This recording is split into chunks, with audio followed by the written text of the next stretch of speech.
This is Mark Dell with Android Spin, and this review is for Plants vs Zombies by PopCap Games.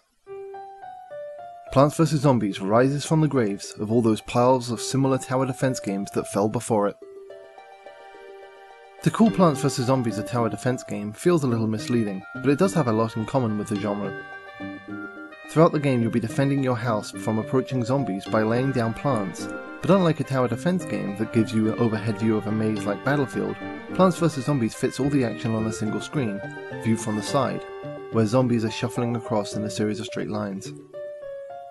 The simplistic view doesn't mean a simple game, however, as instead of having a handful of towers to lay down, there's a massive choice of plants that can be laid on the battlefield.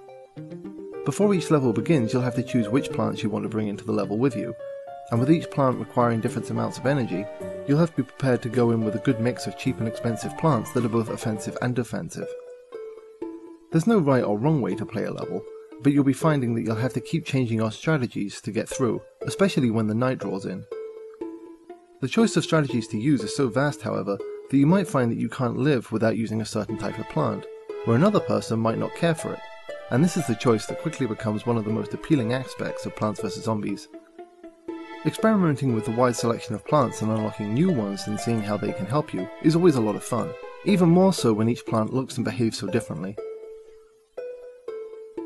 There's a great sense of humour in Plants vs Zombies, whether it's coming from your neighbour Crazy Dave, who's always trying to sell you seeds in exchange for money and bacon, or the great character that just comes from both the plants and the zombies during a level. There's a high level of polish that just is enjoyable to watch. The polish over the entire game is equally as well buffed. Menus are quick to get through and everything's intuitive, and there's plenty to unlock and fun mini-games to try out once you're through with a rather lengthy main adventure. While it is warned in the app description, it's worth reiterating that the game isn't designed for tablets like the iPad version, and the resolution of the art is clearly designed for a much smaller screen, which can make the otherwise crisp and interesting visuals look less than ideal, although everything technically still performs just fine.